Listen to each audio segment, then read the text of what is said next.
Baik, Assalamualaikum warahmatullahi wabarakatuh.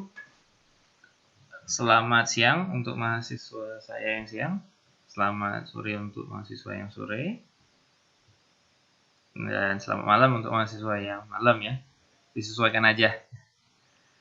Bismillahirrahmanirrahim. Allahumma zidna ilman wa fahman. Hari ini kita masuk materi tentang payback period dan saya tidak lupa mengingatkan untuk mahasiswa saya tetap di rumah, tetap jaga kesehatan, jangan keluyuran, belajar yang benar. Nah, untuk materi payback period bisa dilihat di modul yang sudah saya share dan saya akan mempresentasikan terkait dengan perhitungannya saja. Jadi payback period itu punya rumus investasi dibagi dengan cash flow. Langsung ke contoh kasus saja ya. Diketahui nilai investasinya 2 juta dan cash flow-nya adalah 100.000. Yang ditanya adalah payback period-nya. Nah, kita definisikan investasinya 2 juta, cash flow-nya 100. Rumusnya investasi dibagi dengan cash flow. Kita masukkan tadi nilai investasinya ini 2 juta, cash flow-nya 100. 2 juta dibagi dengan 100.000. Maka hasilnya adalah 20. Jika ada pertanyaan, silakan tanyakan di classroom. Kita lanjut ke contoh kasus yang kedua. Jika diketahui nilai investasinya 2 juta dan payback periodnya 5. Nah, yang ditanya sekarang adalah cash flow-nya.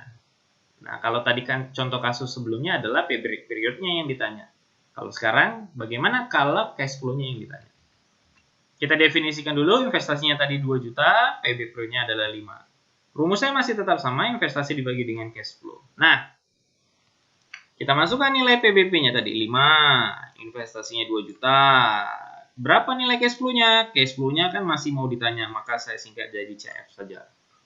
Nah, berarti nilai CF-nya adalah atau cash flow-nya adalah 2 juta dibagi dengan 5. Artinya untuk mencari nilai cash flow adalah nilai investasi dibagi dengan payback period. 2 juta dibagi 5 sama dengan 400.000. Jika ada pertanyaan, silakan sampaikan di classroom. Contoh kasus yang ketiga. Jika diketahui cash flow-nya adalah 200 dan payback periodnya 5, berapa nilai investasinya? Nah, ini kita cari nilai investasinya nih. Kita definisikan cash flow-nya 200.000, payback periodnya 5. Nah, rumusnya masih tetap sama, investasi dibagi dengan cash flow. Nah, kita masukkan payback periodnya adalah 5, investasinya masih mau ditanya, cash flow-nya 200. Dari mana 200? Dari definisi yang di sini.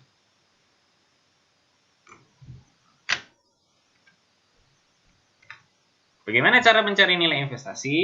Nah, untuk mencari nilai investasi adalah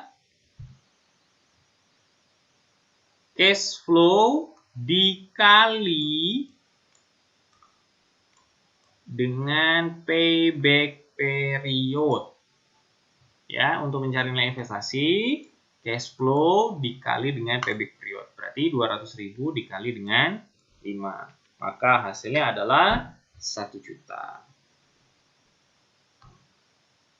Nah, ini saja materi terkait dengan payback period. Semoga bisa dapat difahami. Silakan didiskusikan di classroom. Assalamualaikum warahmatullahi wabarakatuh.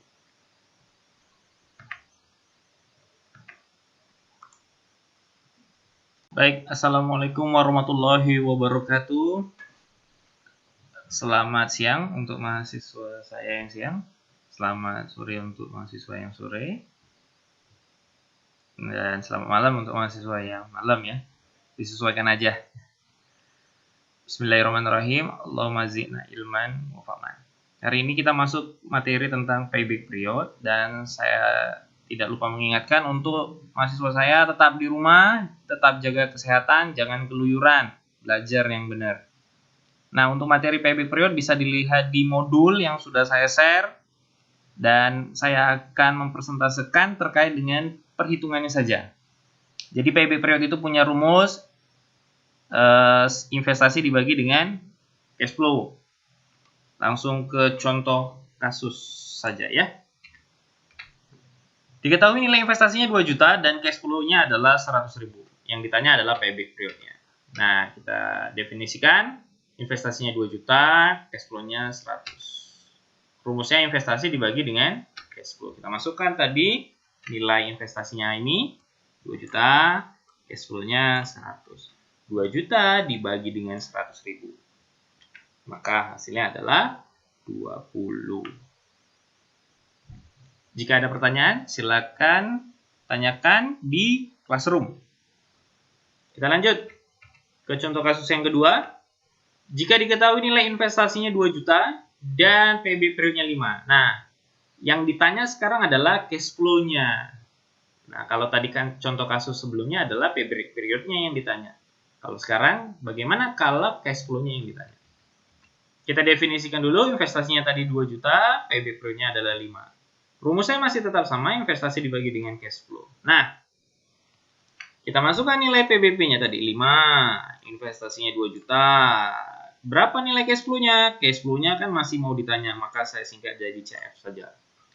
Nah, berarti nilai CF-nya adalah, atau cash flow-nya adalah 2 juta dibagi dengan 5. Artinya, untuk mencari nilai cash flow adalah nilai investasi dibagi dengan payback period. 2 juta dibagi 5 sama dengan 400.000. Jika ada pertanyaan, silakan sampaikan di classroom. Contoh kasus yang ketiga. Jika diketahui cash flow-nya adalah 200 dan PB periodnya 5, berapa nilai investasinya? Nah, ini kita cari nilai investasinya nih. Kita definisikan cash flow-nya 200.000, PB periodnya 5. Nah, rumusnya masih tetap sama, investasi dibagi dengan cash flow. Nah, kita masukkan PB periodnya adalah 5, investasinya masih mau ditanya, cash flow-nya 200. Dari mana 200? Dari definisi yang di sini.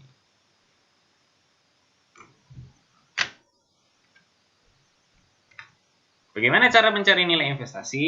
Nah, untuk mencari nilai investasi adalah cash flow dikali dengan payback period. Ya, untuk mencari nilai investasi, cash flow dikali dengan payback period. Berarti 200.000 dikali dengan 5. Maka hasilnya adalah 1 juta.